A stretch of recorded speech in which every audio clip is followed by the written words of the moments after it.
Hey there, subscribe to my channel, and also press this bell icon so you never miss any new updates, cause whenever we upload new video you will get a notification on your phone. First, you have some time to look at questions 1 to 5.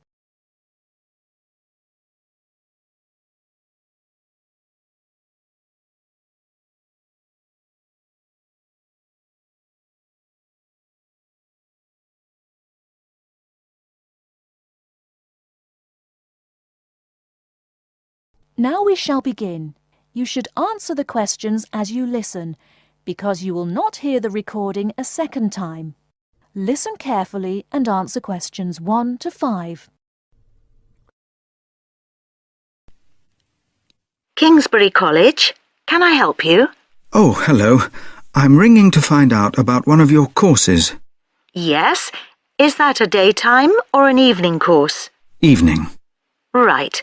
I'll just get a few details from you, if I may. Fine. Could I have your full name, first of all? It's Peter Wright. That's W-R-I-G-H-T. OK.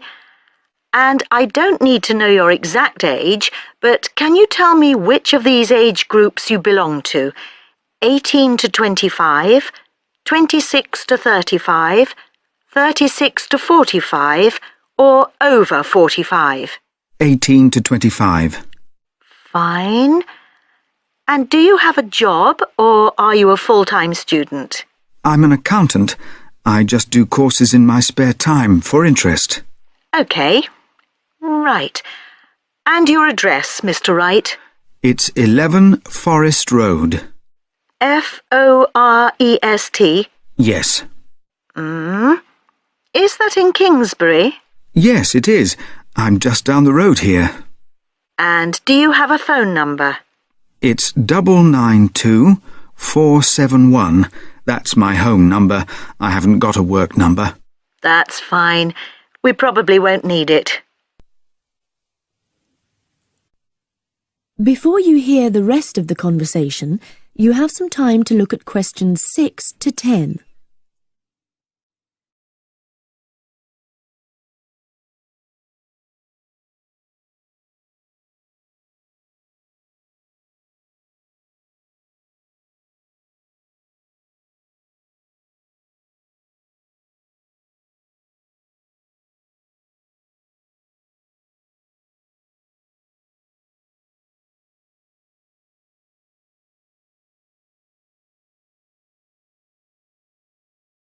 Now listen and answer questions 6 to 10. Now, you want to register for a course. Yes, cookery. Do you happen to know the exact title of the course? We've got Thai cookery on Wednesdays, or Mexican cookery on Fridays, or... Mexican. I'd like to do both, but I'm busy on Wednesdays. OK. Well, you can always do the other one next term, I suppose. Now, do you know when it begins? Is it the 26th of March? That's right. And it's £45 in total. That's including the ingredients. How would you like to pay? Card? Cash? Can I send a cheque? You can, yes, as long as it arrives at least 1 week before the start of the course. OK. And I'll just give you a reference number, if you could make a note of it and write it on the back. Yes? It's CZ943. Yes, got that. Good. Well, there's just one last question. Do you have any special requirements that I should make a note of? Yes, there is one thing. I use a wheelchair. Right, so you need to have access for that. OK. Don't worry, your room is on the ground floor, and I'll make sure there are no steps involved. We can always put a ramp in. Thanks. So, we look forward to seeing you on the 26th of March.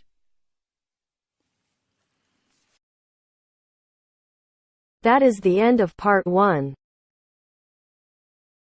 You now have half a minute to check your answers.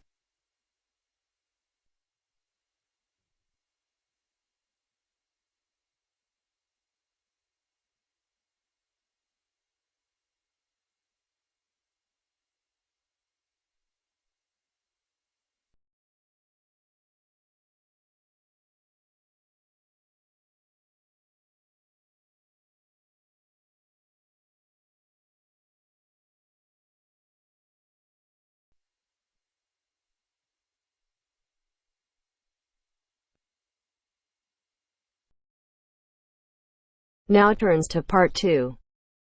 Part 2. You'll hear two teachers discussing a school trip. First, you have some time to look at questions 11 to 16.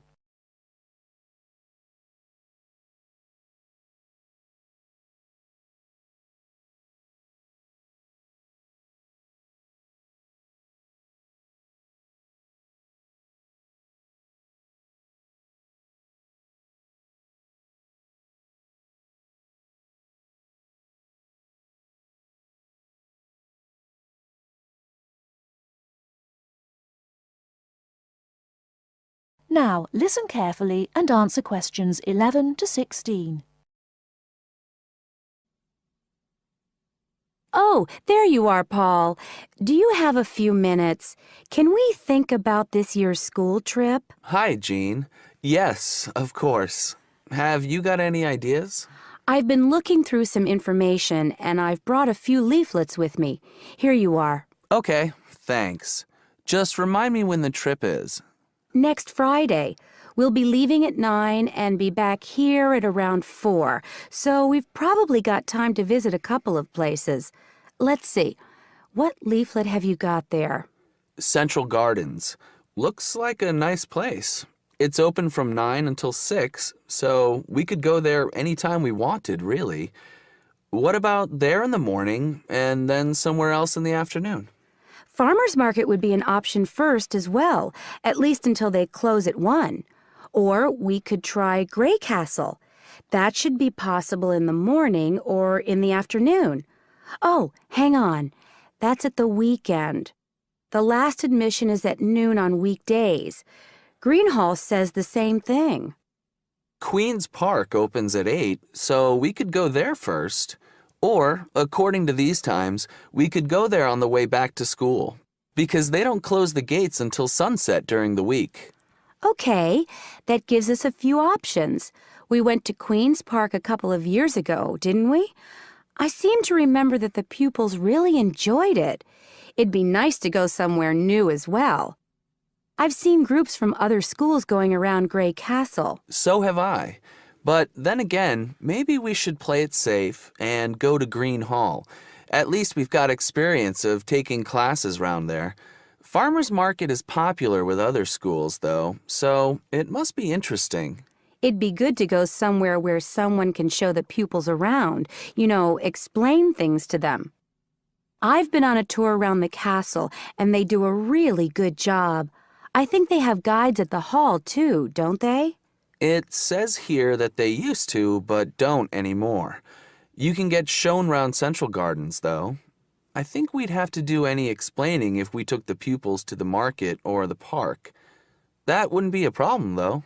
No, and at least those two would be free, wouldn't they? I think all the others charge, and we'd have to get the parents to pay some money. I'm sure they wouldn't mind paying if it was a small amount. Let me check the leaflets. There's a special price for large groups at Grey Castle. Oh, but you can get into Central Gardens for nothing. Right. Oh, I've just thought of something. We wouldn't need to book anything if we were going to Queen's Park, but what about the other places? Central Gardens say you need to let them know if there are more than 10 people in your group, which would include us. The same at Grey Castle. Farmers Market says you can just turn up, and so does Green Hall. Right. Well, I suggest we take the pupils to Grey Castle for a tour in the morning. How does that sound? Yes, sounds good. We should contact them to book it as soon as possible. In the afternoon, we can do something a bit more relaxed at the park, and we'll have to think about going to Green Hall another year. Shame Farmers Market isn't open, but we can't change the day. So that's a decision then. Now, let's think about what we're going to get the pupils to do. It's a school trip, after all, and we should give them some work to do. Before you hear the rest of the talk, you have some time to look at questions 17 to 20.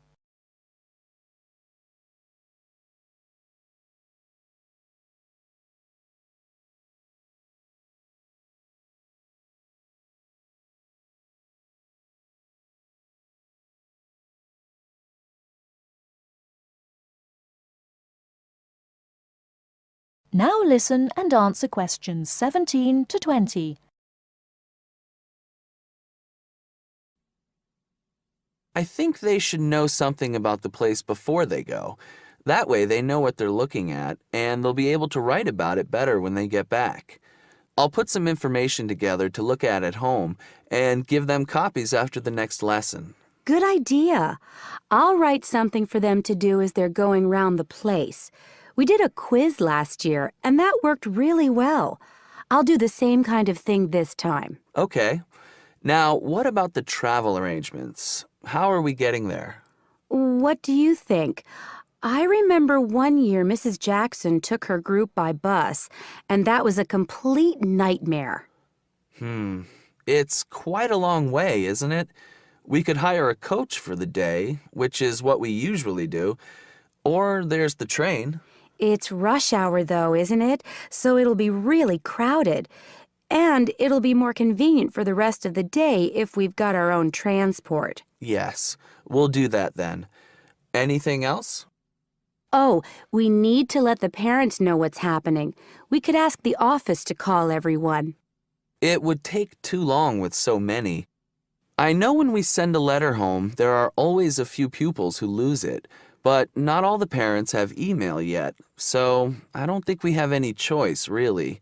I'll write something and take it to the school office this afternoon. Right. I'll go and tell the pupils the good news.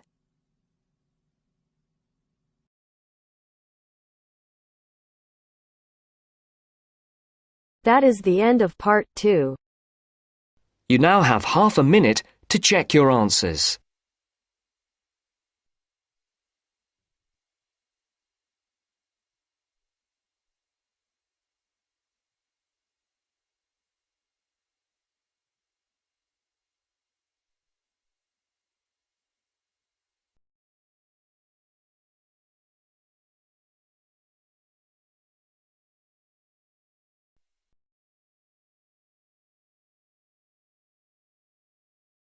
Now turns to part 3. Part 3. You'll hear two university students discussing a social science lecture they attended. First, you have some time to look at questions 21 to 24.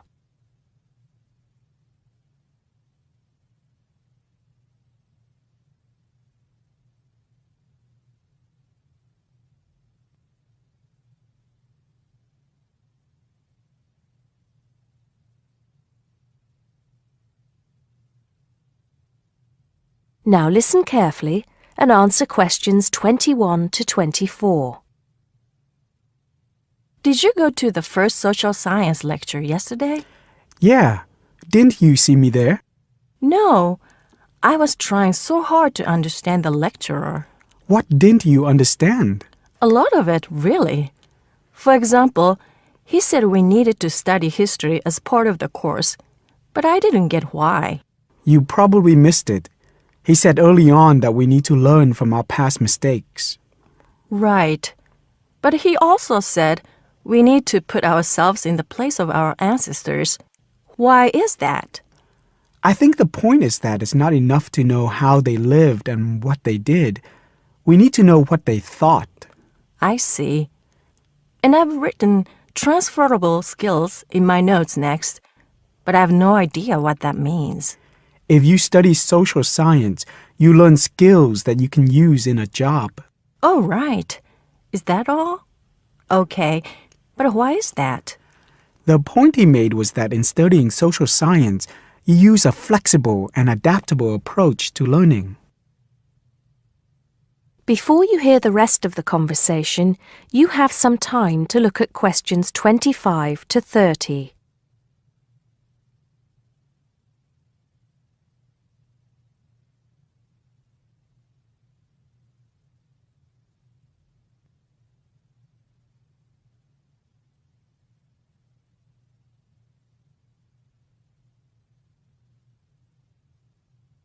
Now listen and answer questions 25 to 30. He also kept mentioning all the other subjects we will need to study as part of the course. I didn't write them all down, did you? Some of them. I think I can make sense of my notes. The first one was anthropology, which he said would cover prehistory and archaeology as well. Okay. Then there's economics. I wrote down that this was not meant to mean that we will spend all our time looking at economic theory, but more that we need to see how humans behave. That's good. I don't think I could handle economic theory. He said something about education too, didn't he? Yeah. He said we'll be looking at how cultural information is handed down from one generation to the next through teaching children.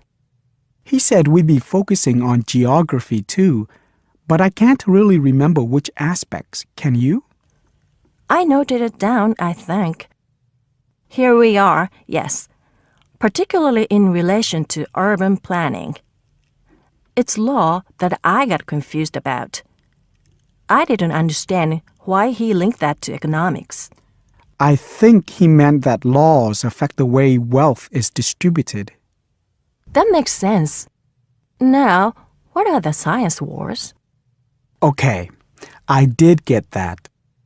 The science wars are about how social science collects information. In sociology and social work, and in social science generally, they can only study patterns of behavior and observe. If you compare that to the way scientists work in physics or chemistry, it's very different because they use specific experiments that can be tested and which give concrete answers. Social studies is often accused of being unscientific. That's all. Okay. But it still looks like a good course, doesn't it? You don't have any regrets, do you? None at all. I'm looking forward to it.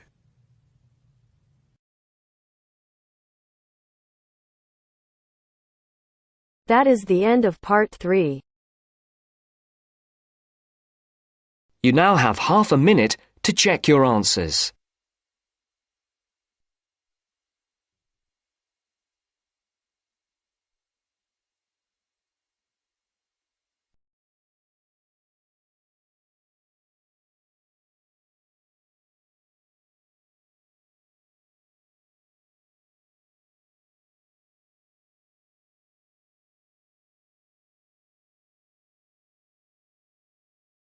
Now turns to part 4.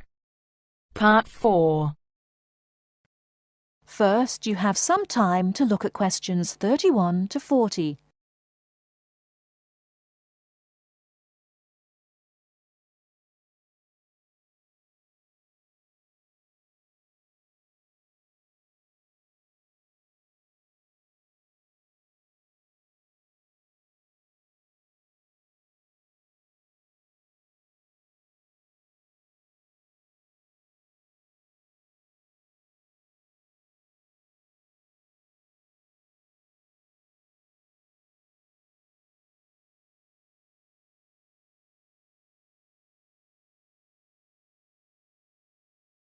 Now, listen carefully and answer questions 31 to 40.